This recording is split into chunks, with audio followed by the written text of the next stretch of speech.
Okay, today I want to talk about 3 hidden parts of your brand if you are a home repair contractor. And so these are 3 things that most home repair contractors are overlooking. And when I say brand, I'm not just talking about the definition of what people say about your company or your brand whenever you're not around. I'm also talking about how do people feel when they're researching your company before they call. And the first one is how people contact you and how you schedule appointments. And so nowadays, a lot of people want an option to be able to fill out a form or to just go ahead and book their service online or message a Facebook page. If you followed my videos or blog for a long time, you understand that I've always said we love to use our phones for everything except making a phone call. Now, you do obviously have to have ways for people to contact you via the phone and call you,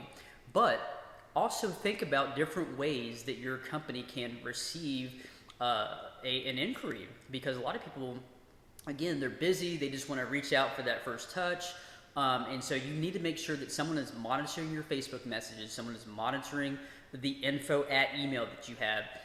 Think about looking into some booking or scheduling software to where all that can be done without someone having to pick up the phone. Now, if you are set up to where people can call you and you prefer they call, you absolutely positively have to have someone answering the phone. It is death in the service industry to have that go to voicemail. So I highly recommend having some kind of system in place where someone's always answering the phone. Number 2, and again, this is a hidden part of your brand, something that is overlooked, is how customers pay you.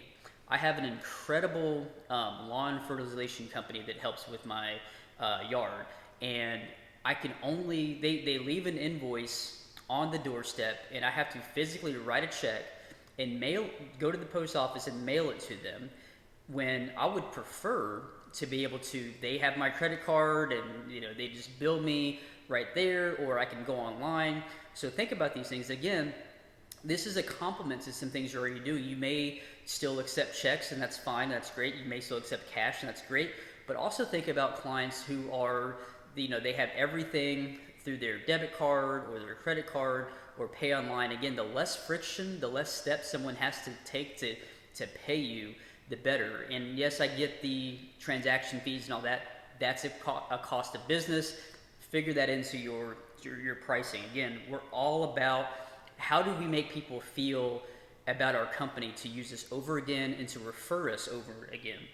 The third thing you need to think about is your online presence. And I'm not just talking about posting on Facebook. I'm talking about having an actual conversation with people through your online presence. Meaning, again, I mentioned this in the first note, but Facebook Messenger, if someone messages your page, what are they going to get back in return? Is it a ghost town? Are you replying to those messages? Things of that nature. So keep that in mind. Also, if someone fills out a form, how many days is it taking you to contact them back? And then to go back to your actual posting, and this goes back to the gut feeling. If you've been in business long enough, you know that most people buy with their gut and not with their mind and their thinking. So someone who is willing to pay a little bit more, they're not just going to Google and calling to get 3 bids and going with the cheapest one. The person who is willing to pay a little bit more for your services, they're doing a little bit extra digging around. They're checking out reviews, they're looking at your Facebook presence, they're going through your website. They want to make sure, absolutely positively sure, that they can trust your company, they can trust you to go into their home. And if you're not having an active online presence, you're not giving them that comfortable feeling. And that's where I come in. I love to show off your company, your brand with videos, with pictures, with nurturing emails and things of that nature. So keep that in mind. Just to kind of recap, how can people contact you? Is it easy for them to contact you in the way that they prefer? And is it easy for people to pay you in the way they prefer? And how do they feel about your brand when they research you online? I hope these helps. I hope these help you not only get more customers, but more importantly, better customers who are willing to pay for the quality of your service and not just the cheapest bid.